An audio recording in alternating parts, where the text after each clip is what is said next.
Parashat Yitro es una parasha muy especial. ¿Por qué? ¿Qué hay en la Parashat Yitro de especial? La entrega de la Torah. La entrega de la Torah, los 10 mandamientos, que en hebreo se dice los 10 aseret dibrot. Dibrot son diseres, no mandamientos. Interesante. No es mandamientos en hebreo, es dibrot. Dibrot viene de davar. Davar, ledaber. Ledaber en hebreo quiere decir hablar. Entonces, los 10 diseres, no los 10 mandamientos. ¿Bien? Y es interesante que el primer mandamiento, ¿cuál es? La primera mitzvah, tal vez, que se encuentra en el Tanaj es Prurvu, ¿cierto? Que está escrito en Adam Arishon, en Sefer Bereshit. Pero los primeros 2 mandamientos de las tábulas de la ley que recibió Moshe Rabbeinu, ¿cuál fue? Yo soy el Dios. Anoji Hashem Elokeja asher hotzeticha me'eretz Mitzrayim מבית עבדים. Yo soy tu Dios que te sacó de la tierra del Egipto, de la tierra de los esclavos.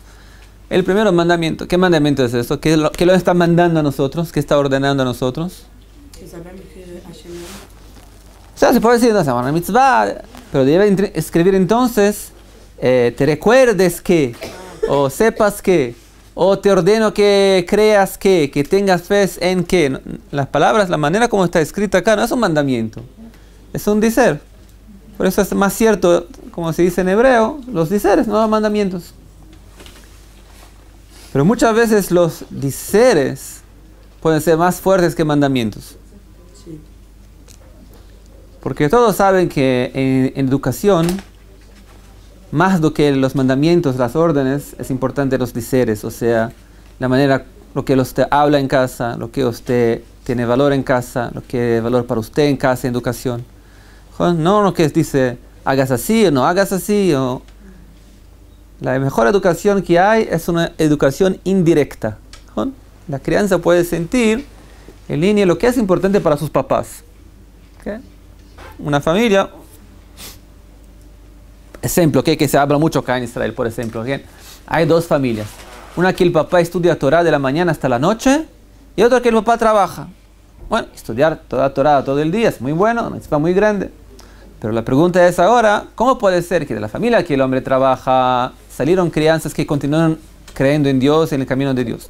En la familia del hombre que estudiaba todo el día salieron crianzas que tienen que se fortalecer todavía. ¿Cómo puede ser que eso se pasó? Entonces, dicen nuestros sabios, hay que mirar lo que hablaban en casa en la cena por la noche. Entonces, en la familia del hombre que estudiaba todo el día, ¿qué estaba por la noche? ¿Qué vamos a hacer con el dinero? No podemos vivir ese mes. ¿Cómo vamos a cerrar el año, el mes con nuestro salario, etcétera? Y todo. Se habla de dinero todo el tiempo. No se habla de la Torah. Entonces la crianza comprendió. Está cierto que papá estudia Torah de la mañana hasta la noche. Pero lo que es importante, el dinero. No lo voy a juzgarlo. ¿Quién tiene dificultades financieras? Porque si estudia Torah todo el día y recibe un salario de 800 shekels por mes para poder mantener una familia, no sé cómo se puede hacerlo, no tengo menor idea cómo se lo hace. Pero hay que tomar mucho cuidado lo que usted transmite para las crianzas, lo que es el valor. ¿Okay? Si una persona decide estudiar Torah todos los días, que es una familia que se siente bien, a pesar que tiene dificultades, se siente bien. Y la vida de ellos no es las dificultades, sino que la Torah. ¿Okay? Se cuenta del rabí, uno de los descendientes del Sfat Emet, soy pésimo en nombres, ¿cómo se llamaba? Yo voy a recordar a continuación, que él sabido que le gustaba mucho el Rambam, Maimónides, y estudiaba en la yeshiva, en un Rosh Yeshiva que estudiaba mucho el Rambam. Y la familia cuenta que cuando la situación psicológica de alegría en casa era una parábola paralela a lo que se pasó en el Beit HaMidrash en los estudios del papá. ¿Okay? Por veces el papá llegaba en casa, ¿qué me pasó? Y todo, ¿qué pasó, papá? Y toda la situación, todos estaban bien negros en casa. ¿Lo que pasó? Tengo una pregunta sobre el Rambam y no tengo respuestas. No sé cómo resolver la respuesta del Rambam. Yo estudié algo hoy, no comprendí, no sé lo que voy a hacer, cómo voy a poder dormir sin comprender el Rambam que estudié hoy. Y cuenta el hijo que toda la familia se quedaba también en depresión, que el papá no puede comprender el Rambam. ¿Y qué se pasa en términos educacionales para las crianzas? El Rambam es lo más importante del mundo, no es importante lo que se pasa con la política, no es importante lo que se pasa con el mundo, importante es el Rambam del papá que no pudo resolver. Es un nivel alto, ¿no es cierto? Pero si una persona estudia Torah, la educación que va a dar es más una vez los diseres, no los mandamientos. Él puede decir 1000 veces para la crianza, la Torah es importante, estudias la Torah, pero si no lo muestra en casa, no vale nada. ¿Se puede cerrar la puerta otra vez? Gracias. Y al contrario, yo tengo un amigo mío que trabaja muy duro, una compañía de computación acá en Israel, de programación, viaja todos los días, 1 hora y media para ida, 1 hora y media para vuelta, trabaja, pero la Torah está en el centro de su vida. Y habla todo el tiempo de la Torah. Cuando me encuentra todo el tiempo, mira, escuché ayer en el camino para el trabajo un shiur muy bueno, y te quiero decir lo que escuché. O sea, la Torah está en el centro de él. Y la familia en casa solo escucha Torah y Divrei Chizuk, fortalecimiento, la fe en Dios, Israel. Eso que escucha en casa. Entonces, ¿qué se pasa adelante para las crianzas? Que eso que se vale. Es cierto, papá trabaja duro, pero lo importante para él es la Torah. Más una vez, los diseres es lo que es más importante, no los mandamientos de la persona. Pregunta lo que usted transmite para las crianzas. Yo hice algo inteligente esta semana con mis crianzas, por ejemplo. Es un ejemplo bueno también. Estaba viajando, tenía que viajar para Shabbat. 1 hora antes de Shabbat salimos acá en Jerusalén, un viaje interno, pero no me quería llamar un taxi judío, porque se va a llamar o va a llegar en casa cuando 15 minutos antes del Shabbat. Entonces llamé a una compañía de taxi que yo sé que son no judíos, que son árabes. Bueno, llegó el árabe, empezamos a viajar. En el medio del camino mi mujer me llamó que él se olvidó de la carne en la heladera, entonces volvemos más una vez. Y el viaje de 15 minutos se transformó en unos 45 minutos más o menos. Y en el camino empecé a hablar con el hombre, lo pregunté dónde vivís y todo, y me explicó, dijo, ¿ustedes tienen el Shabbat también? Y dijo, sí, pero Shabbat para nosotros es en los viernes. Empiezan en los jueves por la noche hasta el viernes por la tarde, más o menos es el Shabbat. Y ahora por la tarde, luego después comen, hacen una cena todos juntos, comen, ¿no?, toda la familia, como hacemos a Seudat Shabbat. Y después por las 4 de la tarde salen para empezar a trabajar más una vez. Entonces yo dijo a él, mira, ese es Shabbat. ¿Cómo se hace Shabbat así? Que los Shabbat es solo comer y pronto. No. Mira, Shabbat entre nosotros es desligar completamente del mundo. No hay coches, no hay celulares, no hay computadores, no hay teléfonos, no hay nada. Solo la familia, libros, tranquilidad, se desconectar completamente. Y expliqué un poco para él. Y él dijo, realmente eso hace falta, realmente se desligar de todo, qué bien y todo. Empezó a hablar. Y cuando salimos, las 2 chicas, mis gemelas que estaban atrás, que de 10 años, las escucho después contando para mi mujer en casa, para mi pareja en casa, que era papá, habló con el hombre dijo cómo tiene envidia del Shabbat de nosotros y todo. Y yo dijo para mi mujer, ese es programado, que así se hace educación, cuando la crianza se escucha el papá hablando del valor del Shabbat, cómo le gusta el Shabbat, que el placer del Shabbat, cuánto falta para el Shabbat. Esa es la educación. Esa es la educación que se puede dar para una crianza. No hablar. El amor es la parte también que entra en servir para la crianza también. Me recordé que hay una organización acá en Israel. Sabe que con los jueves acá en Israel hay muchos problemas. No es tan simple así. Que hay familias muy buenas, religiosas, ni siempre.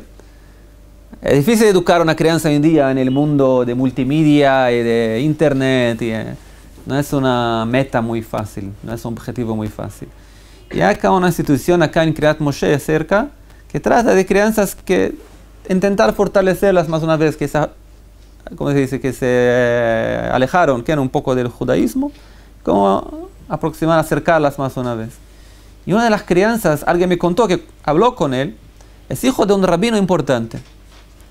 Y él dijo, lo preguntó, ¿cómo son sus relaciones con tu papá? Y él dijo, bien, que no, pero mi papá tiene un problema muy grande. Digo, ¿qué? Él lo preguntó, ¿cuál es el problema? Y él dijo, mi papá le gusta mucho estudiar conmigo Torah, una vez por semana, 2 veces por semana. Siempre me envidia, vamos, estudiamos juntos y todo, ¿no?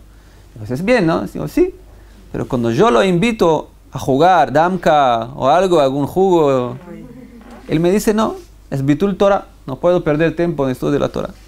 Entonces, él dijo, si para mi papá lo que es importante para mí no es importante, entonces para mí lo que es importante para él también no es importante. Eso también es educación. Atención para la crianza. Puede ser que un tiempo de jugos, de aprovechar con la crianza, tiempo, con felicidad, con chistes, la alegría, eso también es educación. Voy a decir que hay gente que dice, por ejemplo, está escrito en la Torah, uno de los mandamientos es el Shabbat, ¿no? Es interesante, ¿qué es el Shabbat? Se cuenta que una vez un grande político israelí no religioso dijo para el gran rabino de Israel, mira, a mí la Torah toda es muy complicada, muy compleja, a mí me gustan los 10 mandamientos, y punto, me basta, está bien, no te sirve de 613 mitzvot. Entonces él le dijo, ¿los 10 mandamientos ustedes cumplen? Sí, ¿cómo no? Dijo, pero Shabbat también están los 10 mandamientos. Dijo, entonces 9 mandamientos. El Shabbat es muy importante. Un Shabbat es algo básico. ¿Por qué empecé a contar eso? Ya no me recuerdo. ¿Dónde empecé? Esta parasha tenía algo muy importante que quería acotar 2 cosas de la parasha y Trump. No sé, yo me recuerdo. Eso me recuerdo, pero entré en el Shabbat por algún motivo, no me recuerdo por qué. Yo voy hablando, ya no me recuerdo de dónde empecé. Porque dijo que qué interesante que en los mandamientos estaba Shabbat. Sí, Nahon, que justo lo pusieron en el Shabbat dentro de los mandamientos. Sabemos por qué estaban los mandamientos en el Shabbat, la importancia del Shabbat es una creencia básica. Pero volvemos entonces al primer punto entonces que empezamos. Anoji Hashem Elokeja quiere decir que Dios dice, yo soy Dios que sacó a ustedes de la tierra de Egipto. Y eso tiene que ver con que hablamos de la educación. ¿Por qué? Porque como Dios vino para nosotros es decir, lo más importante que los mandamientos es comprender quién es Dios y lo que yo quiero de ustedes. Yo soy Dios, pero no un Dios que viene a castigarte, que viene a asustarte. Yo soy el Dios que te sacó del Egipto. El Dios bueno que te sacó del Egipto. Y a partir de ahora entonces podemos aguardar la Torah. Eso que decimos ahora, si los motivos del pueblo de Israel, lo que es importante para el pueblo de Israel, que era salir de esclavitud, es importante para Dios, entonces para nosotros también es importante lo que Dios quiere. Es como quien diciendo, Dios también lo importa las pequeñas cosas que tenemos en nosotros también. Me recordé lo que quería decir.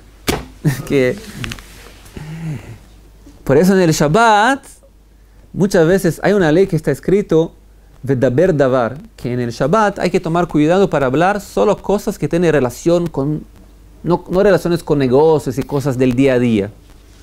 Entonces no empezar a hablar, no sé qué, de los negocios, de los investimientos, etcétera, y todo.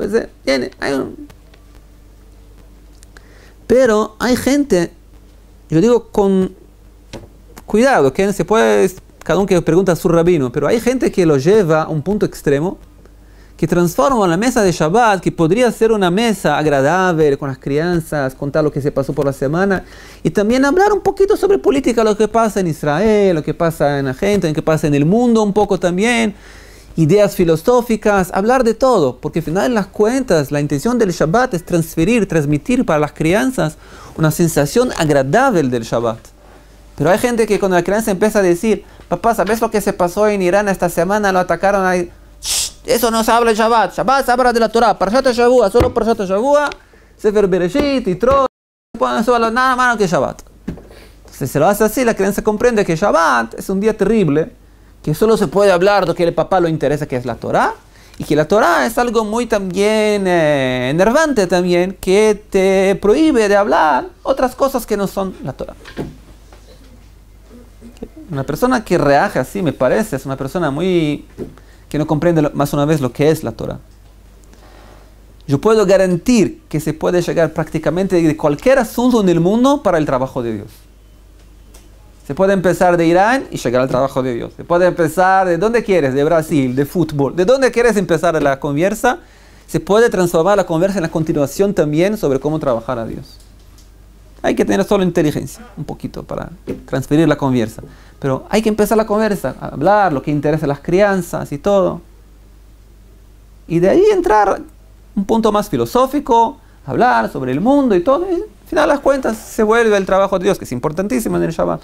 Pero usar todo lo que es importante, todo lo que es interesante en el mundo también para hablar de Dios, al final de las cuentas. ¿Bien? Hay que tomar cuidado, mamá. Yo conozco mucha gente que lamentablemente es un punto muy, muy delicado que lleva mucha gente hoy en día a las crianzas cuando los padres son muy, muy extremos sobre eso, no comprenden lo que necesitan la juventud, que las crianzas se sienten presionadas donde están, que ya no basta que toda la semana estoy en la yeshiva estudiando, con el Shabbat quiero hablar un poco del mundo, el papá me cierra y me dice, no, solo el Shabbat, solo la parashá, solo Abraham, Yitzhak y Jacob, nada más, nada. Pero se pasó esa semana, no me interesa más nada, hoy el Shabbat, es solo el Shabbat, que empieza a cantar y todo, pero la crianza no quiere cantar, quieren hablar con el papá ahora, quieren conversar, quieren cambiar ideas, cambiar experiencias de la semana también. Eso es muy importante, saber vivir el Shabbat. Tal vez por eso es muy interesante también que la Parshá se llama como Yitro. Es muy interesante imaginar que si yo iba a imaginar tal vez la Parshá más importante de la Torah, ¿no? Parshá del recibimiento de la Torah es la Parshá más importante de la Torah. Y el nombre de la Parshá es Yitro. ¿Okay? Ojalá que yo no pudiera dar mi nombre para la Parashá del recibimiento de la Torah. Podrían llamar Parashat Meir. Ah, qué bien.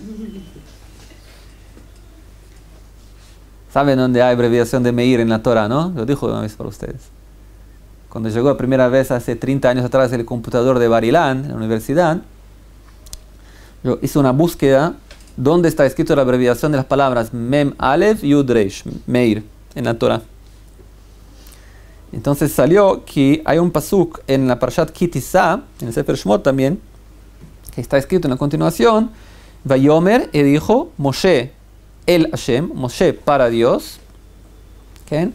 Re'e ata omer elai, veas que usted está diciendo para mí, algo así, ¿okay? Pero Moshe el Hashem Re'e es Mem Aleph Yud, nombre de Dios empieza con Yud, Reish, que es Meir.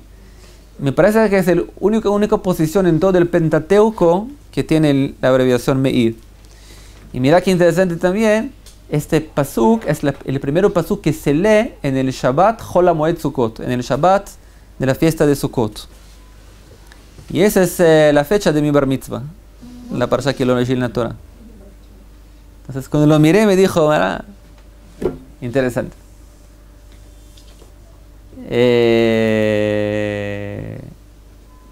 Así que es importante que cuando está escrito ¿por qué Yitro entonces? Me gustaría de llamar otra cosa. ¿Por qué Yitro? Yitro también, a principio, no era judío también. Hay discusiones si se convirtió o no. En Rashi trae discusiones, o que se convirtió, o que no se convirtió. De acuerdo con la continuación del Tanaj, se parece que no se convirtió. Porque lo llaman el pueblo descendiente de Yitro, la Keini. Lo llaman. Incluso cuando Shaul fue a atacar a Amalek, está escrito que el Keini estaba mezclado dentro del pueblo de Amalek. Y Shaul lo dijo para ellos, salgan del pueblo de Amalek, porque ustedes son descendientes de Yitro, que hicieron muchos favores para nuestros papás, para nuestros antecedentes, y salgan antes que atacamos a Amalek. ¿Okay? Y a él también, Eshet Hever Keini también ayudó a Sisra en la guerra contra la época de los Shoftim, de los jueces. O sea, encontramos que los descendientes de Yitro se tornaron, ¿cómo se dice? Ayudantes, partners del pueblo de Israel, pero no se encuentra que se convirtieron. Entonces estamos hablando de Yitro, que es una persona muy grande, pero no se convirtió. Pasó por todas las idolatrías del mundo, pero no se convirtió, en fin de las cuentas, aceptó. Se tornó una ajita probablemente, ¿no? Pero no se convirtió. Y si viene una Torá, que es una Torá para el pueblo de Israel, ¿por qué llamar Torá con el nombre de una persona que al principio no era judía todavía? Es que, ¿qué es tan importante llamar? Que el Rebbe de Lubavitch, la Hasidut, se habla mucho que el nombre de la parashá no fue elegido de manera aleatoria, sino que fue bien, las cuentas fueron bien hechas, que el nombre de la parashá representa la esencia de la parashá. ¿Qué trajo Yitro tan importante para el mundo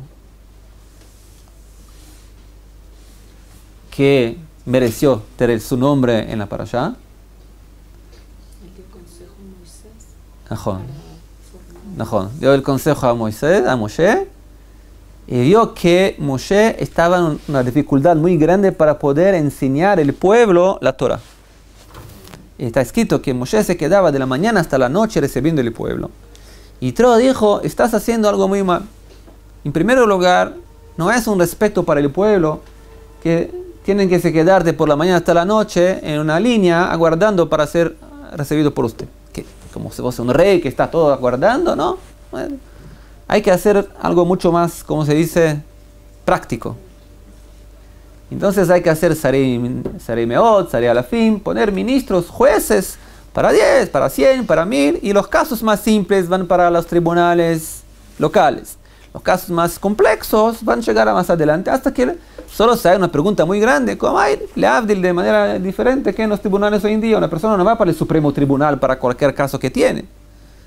Va en el tribunal local y si hay algún problema, si el tribunal ve que es un caso muy complejo, muy abrangente y todo, se puede pasar adelante hasta el Supremo Tribunal para poder resolver el caso. Y así lo dijo Yitro para Moshe. Y Moshe lo aceptó. Y así lo hicieron también. ¿Por qué se llamaba Yitro de la Haggadah? ¿De dónde viene la palabra Yitro? En hebreo.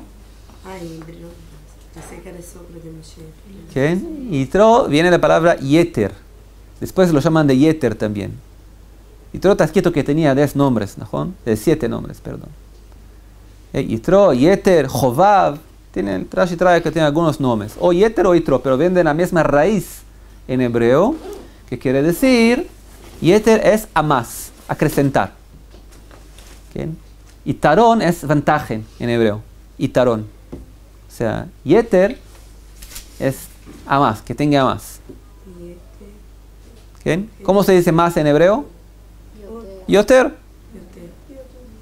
La misma raíz también. Yut Tav Reish quiere decir más, acrecentar. Más. ¿Por qué Yitro se llama el acrecentador entonces? Porque acrecentó una parashá a más en la Torah, dice Rashi. ¿Qué parashá acrecentó?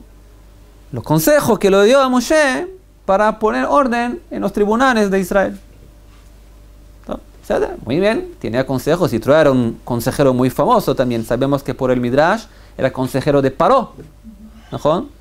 Que huyó del Egipto cuando el Paró quería matar las crianzas. Él escapó del Egipto y fue para Midian. Era una persona muy sabia, muy inteligente. Entonces dio un consejo para Moshe cómo organizar todo el gobierno, todo el tribunal para poder enseñar la Torah. Porque eso es tan importante hasta punto de llamar toda la Torah en la parashá de él. Porque tal vez eso viene a enseñar a nosotros más una vez algo muy importante también. Que la Torah, está cierto, está escrita. Hay leyes, hay Shulchan Aruch, el código de leyes. Pero la manera como vas a transmitir la Torah no está escrito. ¿Cómo hacerlo? ¿Cómo hablar? ¿Qué psicología usar para poder transmitir la Torah? No está escrito. ¿Y cómo hacer Shabbat? Exactamente, está escrito. No hablas de algo de negocios en el Shabbat, pero no está escrito exactamente lo que es permitido o no hasta el punto más minimal. ¿Okay? No está escrito sobre política, sí, sobre eso, no. La Torah la halajá te dio una idea general, que habla solo de cosas que tienen que ver con Kedushá, con santidad. ¿Cómo lo hacerlo? Eso tenemos que con la inteligencia hacer de manera más correcta. Y no solo eso también, poder comprender en qué generación estamos para poder transmitir la Torah de la manera más correcta para la generación. lo que se hablaba hace 500 años atrás, la manera como se educaba hace 500 años atrás, nada que ver con hoy en día lo que puede hacer.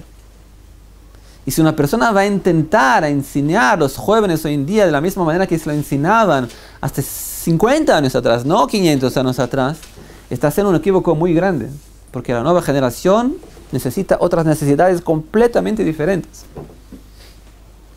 Y eso es un problema, porque muchas veces, especialmente en un judaísmo más, ¿cómo se dice? Shamran, más conservatismo, no conservantismo, más conservador, pero con el ortodoxo conservador, claro, el ortodoxo más extremo, siempre tienen miedo de no cambiar lo que estamos acostumbrados a hacerlo. Que hay una idea siempre de que cualquier cambio puede ser, ya es un reformismo, un conservatismo y todo. Pero, está cierto, cambiar los códigos de leyes no se puede hacerlo. Pero cambiar la manera como educar a las crianzas, cómo pasar la idea de la Torá original adelante, sí se puede cambiar, no se puede cambiar. Hay obligación de cambiar también. ¿Okay? Yo escuché que se cuenta que acá, en Jerusalén, que se ve en el Shuk, Mahane Yehuda, más a la izquierda del Shuk, cuando está delante del Shuk, hay un predio nuevo, un edificio nuevo que construyeron allá, enorme. Allá, antes del edificio, había una yeshiva que se llamaba Yeshivat Etz Chaim. Yeshivat Etz Chaim era un cheder para chicos, para niños pequeños que estudiaban, que existía acá, me parece, hace ya 150 años atrás. En las primeras yeshivot acá de Israel para niños. Y yo leí en algún lugar que la primera vez que lo trajeron una, ¿cómo se dice? ¿Una losa? ¿Cómo se dice? ¿Cómo? ¿Bizarra? Pizarra. Bizarra es otra cosa. Pizarra. La primera vez que un profesor, un moré allá, trajo una pizarra para escribir allá, lo miraron como, sos un reformista, ¿qué estás haciendo? ¿Cómo puede ser? Está cambiando la manera educacional, cómo se educa a las crianzas y todo, ¿cómo es posible y todo? Y hoy en día, Beseder, todos los Hederim tienen también, se puede escribir y explicar, no hay problema y todo. O sea, no todo es reformismo, hay que tomar mucho cuidado, pero no todo es... Cómo educar, cómo cambiar, cómo transmitir adelante, eso está abierto para ustedes. Y eso viene y trae a enseñar a nosotros, ¿okay? A pesar que Moshe recibió la Torah, a pesar que Moshe es el profeta más grande de todas las generaciones, llega de repente un consejero de Midian, con ideas cómo poder mejorar el servicio acá de la transmisión de la Torah. Y Moshe Rabbeinu lo acepta. No solo por respecto a Yitro, respecto a su inteligencia, que él sabía lo que está hablando. Eso nada tiene que ver con la Torah, pero es básico para la Torah. No se puede transmitir la Torah adelante si no vamos a ver cómo hablar la Torah, cómo transmitir la Torah para nuestras crianzas. Entonces el pueblo era como si fuese crianza y entró como si estuviese enseñando a Moshe cómo se hablaba. ¿No? Y tú tenés la inteligencia educacional, cómo transmitir la Torah ahora. Si vas ahora a asegurar a todo el pueblo 24 horas aguardando para cada pregunta, la sensación que van a tener del Torah es algo pesado, una burocracia muy grande, un peso terrible, una continuación de la esclavitud de lo Egipto. Eso es terrible, es peor lo que enseñar la Torah. Enseñar una Torah que le traen sensaciones malas para la persona es la peor cosa que puedes hacerlo. La Torah tiene que tener un gusto bueno. Entonces la persona que llega para un tribunal tiene que sentir que es bien acepto, que lo respetan, que es todo agradable. Si hay agua acá para recibir, bienvenido, sentate, respeto por la persona que viene, como una persona que viene a recibir la Torah. Hay que tener toda una concepción de respeto para la gente que necesita los servicios de los Rabbanim. ¿Okay? Ustedes no vivieron acá en Israel hace 30 años atrás cuando yo hice Aliyah, 1986, 89 más o menos, cuando llegué al Misad Apnim, el Ministerio de lo Interior, para poder alargar la permisión de quedarme acá en Israel, como allá había Toshav Aray, que es un morador provisorio, algo así. Se aguardaba en la fila allá unas 6 horas, podías aguardar, 7 horas. Había un comedor así, todos se sentaban allá y se aguardaba 5, 6, 7. ¿Cuál es la sensación que usted recibe? Que usted no vale nada. Y cuando llegaban a la pquidá, ella miraba también. No, señor, me hace falta un papel acá, vuelvas mañana. ¿Qué mañana? No, No, pero puedo llamar, no llamar. Hay mucha gente aguardando, Señor, por favor, no me interrumpa ahora. Estoy en medio del servicio. La sensación que es, que obvio, tal vez la señora quiera acrecentar humildad. Es importante en el judaísmo humildad, pero no hay que exagerar. ¿Qué? Puede serlo. Hay un brasilero que siempre se gusta mucho de reír. Y él cuenta que él estaba aguardando allá, después de unas 4, 5, 6 horas que estaba aguardando allá. Llegó una mujer y le pregunta, Señor, perdón, ¿cuánto tiempo estás aguardando acá? Porque yo llegué ahora, quiero saber cuánto tiempo hay. Y dijo, mira, no me recuerdo, pero cuando yo llegué acá, mi barba todavía no era blanca. Tenía ya... Ahora no se mudó muy. ¿Ah? No mudó muy lo mismo. No se cambió, pero no 6 horas, 7 horas. No, pero tiene días que se 3, 4 horas. ¿Sí? Y siempre como... Yo fui preguntar a una mujer, pareja. ¿Fuiste con las crianzas o sin las crianzas? ¿Ah? Fue con mi hijo. Con el hijo hay una ley de Misrad Prim que con el hijo hay que llegar a entrar en primer lugar. Hay que preguntar, sí. Pero yo fui ¿Quién viene con crianzas? Una... Que entra antes. Sí. Yo fui preguntar con ¿No? una... ¿No funciona? Hay que traer unitroca para poner orden en la casa. Yo fui preguntar a una mujer que mi hebreo no es muy bueno, entonces yo no estaba me recordando que Modim era la entrada. Entonces eu perguntei, onde é Modim? Se você não sabe nem eu, vai embora. Eu falei, eu vou reclamar com o superior, mas como hablas comigo, batendo na mesa, sendo assim. Então, eu quero hablas. Mirou meu papel, me dá seu papel. Olhou, hoje você não vai ser atendida. E jogou meu papel na vassoura. Eu não sabia o que fazer, tinha que voltar outro dia. Pero não teria mais número, tipo, não teria e que se jogou na vassoura e... Ai. Então você teria que voltar outro dia. O sea, hay pesadelos todavía hoy en día. Sí, hay pesadelos hoy en día. ¿Cierto? Bueno. Y también... Sí. Yo Sí, pensé me que era só llamaron con para brasileños. alegar como que la hora que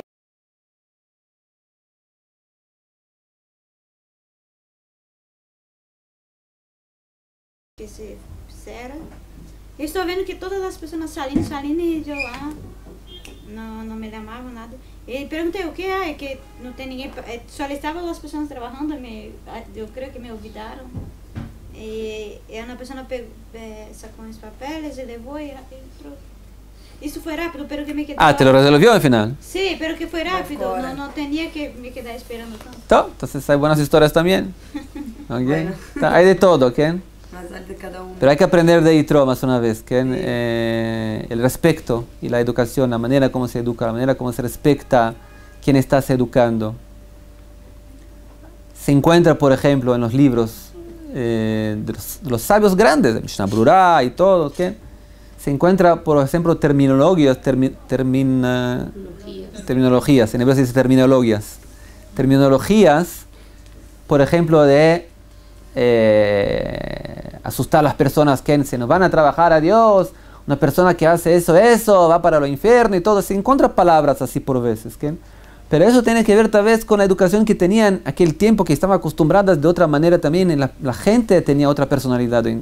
Todos los sabios hoy en día hablan también que en hablar hoy en día con el pueblo, con la nueva generación de esta forma, de esta manera, es mamash un ave, que era un pecado muy grande, porque estás lo afastando, estás acercando el hombre, la crianza del trabajo de Dios. Más do que eso, el Rav Kook, que fue el primero grande rabino de Israel, escribió un tratado muy importante que se llama el Tratado de la Generación. ¿Bien?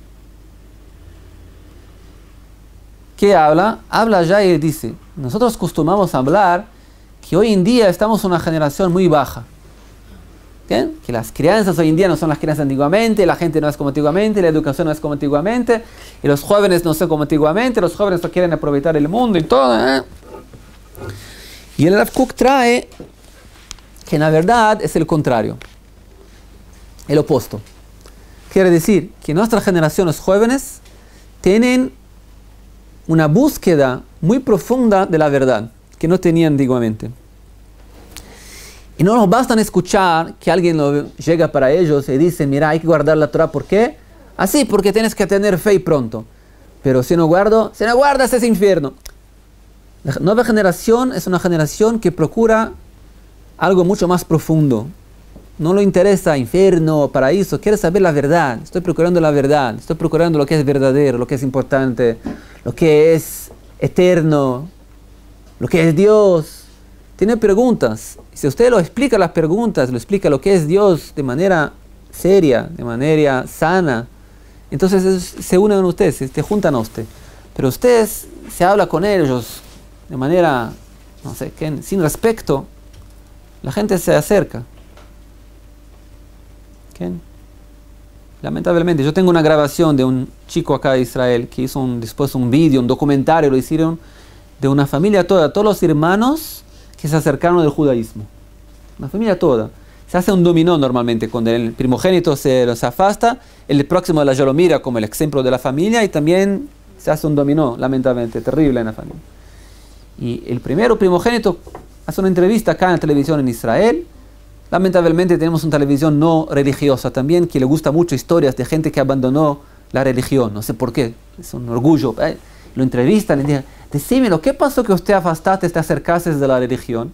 Y él dijo, yo era un joven haridí, que era una crianza, y estaba en el colegio, y de repente levanté la mano para el profesor, para el Rav, y lo pregunté, Señor, perdón, pero ¿cómo puedo saber que hay un Dios realmente? Tal vez no hay nada, tal vez es una invención del hombre Dios. ¿Qué?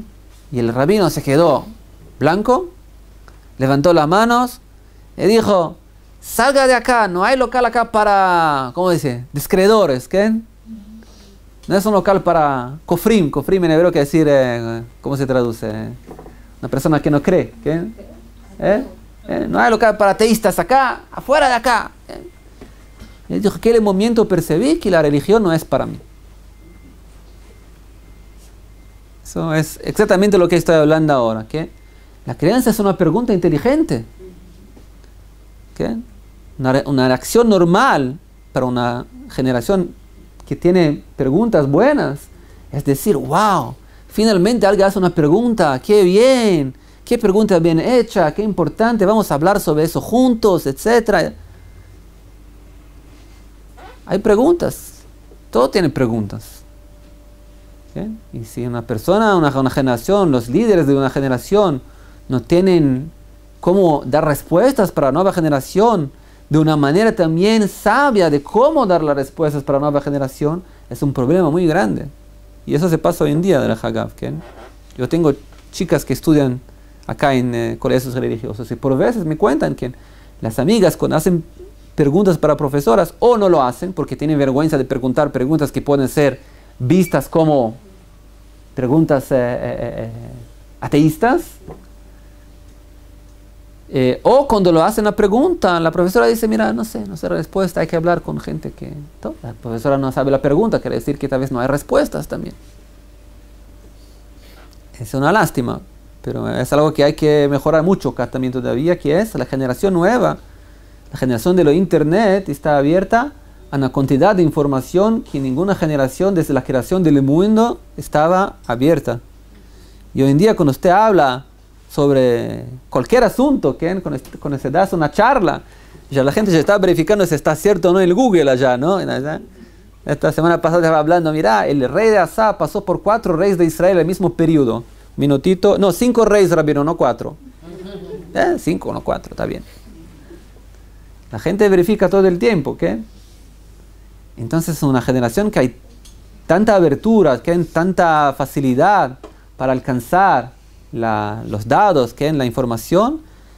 La gente que educa tiene que llegar a un nivel también de sabiduría, de información mucho mayor do que antiguamente. Es una obligación para poder hablar con los jóvenes.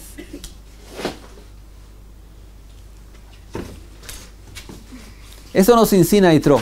Yitro nos enseña, muy bien, estamos aceptando la Torá, Dios está entregando la Torá, pero la Torá tiene 2 partes. Lo que está escrito y cómo transmitir la Torá. Lo que es la Torá, usted recibiste en el cielo, tengo certeza que usted es la mejor persona que puede saber lo que Dios habló. Pero cómo transmitir la Torá, la psicología, la manera como hacerlo, yo puedo enseñarte. Yitro. A pesar que no soy judío, a pesar que no recibí la Torá, no estoy en el nivel que usted está espiritualmente, ni cerca de usted. Pero yo tengo la inteligencia, cómo hacerlo, no tiene que ver, cómo no hacerlo en cada generación, cómo hacerlo para dar respeto para los estudiantes, cómo hacerlo para poder transmitir una sensación positiva cuando se estudia la Torah. Eso sí yo puedo hacerlo. Y quiere decir que en cada generación también tenemos que aprender, estudiar, aunque no sean métodos judíos también. Podemos usar cualquier método del mundo, podemos ayudarlo, usarlo para poder practicarlo que en la educación de la Torah también. Entonces, si viene un computador para el mundo, podemos usar el computador para enseñar la Torah también. Ah, pero Moshe Rabbeinu no recibió un computador en el Ar Sinai, quiere decir que no podemos usar computador. No, Dios no lo dio, pero dio a nosotros la opción hoy en día de usar un computador para estudiar la Torah. Entonces puede grabar Shurim y pasar adelante la Torah. ¿Okay? Se puede hacer muchas cosas con la información y con lo que tenemos hoy en día. Lo que hay que tener más una vez, inteligencia cómo hacerlo. Hay además un punto acá que me gustaría dar también, pero ya son 9:10, la Shpanga ya hay que llegar, entonces me parece que vamos a parar por acá. Tenemos Bezrat Hashem, un Shabbat Shalom, con felicidad también, y podemos tener la inteligencia. Un último ejemplo solo que quiero dar para ustedes, solo para también fijar el pensamiento. ¿Okay? Yo soy el número 1, tal vez, en términos de educadores, que me tengo alergia a apavorar a una persona en el judaísmo, que en hablar sobre el Gehenom, castigos, el peso de las averot, de los pecados. Tengo alergias, no puedo hablar de esa manera, no consigo hablar de esa manera. Y porque no sé, no es mi manera de educar, no me parece cierto. Y así también los sabios hoy en día también dicen que la generación hoy en día tiene que escuchar el valor de Dios, no el desvalor de los pecados. Pero me pasó una vez algo diferente, interesante, que hay que saber también. ¿Okay? Había un tiempo que yo daba clases también, enseñaba a Hatanim, jóvenes que van a casar. Mi mujer enseña Kalot, entonces por veces traía también los Hatanim a fuerza para que yo no enseñe también las leyes que van a casar. Y una vez llegó para mí un Hatán, un hombre simple, empezamos a estudiar, y no era religioso, pero quería guardar las leyes de pureza e impureza. Y cuando comenzamos a estudiar, él me dijo, decime, señor rabino, si yo no voy a guardar las leyes de pureza, ¿qué me pasa? Dijo, mira, Dios gusta a todos, ama a todos nosotros. Es una prohibición, como prohibición de la Torah, es una prohibición. Pero para esa prohibición, ¿hay algún castigo para eso? Dijo, mira, yo no me gusta hablar de castigos, tengo alergia a castigos. No, pero te pregunto, ¿hay castigo o no hay castigo? Digo, hay castigo, pero vamos adelante. No, yo quiero saber, ¿cuál es el castigo si yo no voy a guardar las prohibiciones acá? Digo, ¿qué te interesa? Es importante guardarlas y pronto, es importante porque Dios quiere, no por los castigos, no por... Pero sos rabino, ¿no? Entonces dime la respuesta, ¿cuál es el castigo? Digo, el castigo es karet. Está escrito que en la Torah que es karet. Digo, bien. ¿Qué es karet? Digo, karet es el castigo muy grave en la Torah. ¿Qué se pasa a una persona que tiene karet? Digo, déjame, que vamos adelante. No. ¿Qué se pasa a una persona? Me obligó hasta el final decirle que no me dejó. Y dijo, mira, karet es una verdad muy severa. Quiero que la persona se desconecta de la raíz de la conexión para con Dios, que es karet, que es decir, separación, que es algo muy serio. No sé cómo funciona espiritualmente porque no soy cabalístico, pero es la verdad más severa, más rigurosa que hay en la Torah. Y él se quedó así, paralizado, así, blanco, me miró y dijo, es muy grave, muy grave. Dijo, sí. Entonces, con certeza yo voy a guardar todas las leyes de pureza, si Dios quiere. Entonces, ahí yo percibí que tal vez hay gente todavía hoy en día también que funciona de esta manera. No sé, no me gusta, no lo concordo. Pero más una vez me abrió los ojos que no todos son iguales a usted y no todas las creencias son iguales también. Entonces, no hacer nunca reglas generales para nada. Hay que cada crianza, cada persona, cada estudiante de la Torah que viene para usted, hay que tener el tacto para poder sentir quién está delante de usted y hablar las palabras ciertas para ellos, para que puedan aceptar de usted la Torah. Un ejemplo muy fuerte de eso se trae de Onkelos. Está escrito Onkelos ben Clonimus. Tal vez viene de Calmos, no sé. Onkelos era nieto del César de Roma. Su papá se llamaba Clonimus Y Onkelos decidió se convertir al judaísmo. Todo el César se quedó loco de la vida. ¿Cómo puede ser? Alguien que pertenece al palacio acá, que en el gobierno de Roma, se va a convertir al judaísmo y todo. Pero él se fue para un poblado judío, estudió Torah y se quedó allá estudiando. Pasó algunos años, el César decidió que no se puede, inconcebible, y hay que enviar soldados para traerlo de vuelta para el gobierno. Y lo enviaron un grupo de soldados allá, y llegaron dentro allá, ¿no? Y los soldados que lo conocían también, de antes también, porque él pertenecía también al gobierno, lo preguntaron, ¿qué usted está haciendo acá? ¿Qué estás estudiando? Estoy estudiando sobre Dios. ¿Qué estás estudiando sobre Dios? Y él dijo, estoy estudiando sobre Dios, que Dios se comportó con el pueblo de Israel al contrario de lo que se comportan los comandantes de Roma. Dijo, interesante, ¿por qué? Porque dije, está escrito, en la parashá anterior estudiamos que había la columna de nube, que y había la columna de fuego también, ¿no? ¿Y quién va adelante iluminando el camino? La columna de fuego. O sea, el comandante va adelante del pueblo y no el pueblo adelante del comandante. En Roma es el contrario, el comandante se queda atrás en la guerra y los pueblos van adelante. Acá en Israel, en los ejércitos sabemos que los comandantes van adelante realmente. ¿Okay? El comandante va adelante. Y los soldados se quedan, ¿sí, así es en el judaísmo? ¿Sí? Si es así, queremos estudiar también judaísmo. ¿Ah? Abrieron una Majón Meir allá, y se quedaron todos los soldados allá para estudiar la Torah. Se pasaron unas semanas, los soldados no volvieron. Y el César pregunta, ¿qué se pasó con los soldados? Mira, señor, se convirtieron al judaísmo. Bueno, envió el segundo grupo de soldados. No me recuerdo exactamente lo que dijo, y también se convirtieron. El tercer grupo ya los envió y le dijo, mira, el hombre es peligroso, que es el misionario peligroso, ¿no? Entonces hay que entrar adentro, no hablar con él ninguna palabra, solo lo agarran, lo levantan y lo traen acá. ¿Está bien? Está bien. Entonces llegaron hasta allá los oficiales, lo levantaron, empezaron a sacarlo de la casa, y el hombre está saliendo de la casa, lo besa a la mezuzá en el camino. Y el comandante lo pregunta, ¿qué es eso? Está en la Gemara, que en el Talmud se cuenta la historia. Y él dijo, esa es la mezuzá. Es algo interesante que la mezuzá es el contrario de que los comandantes romanos. Dijo, ¿qué tiene que ver con los comandantes romanos?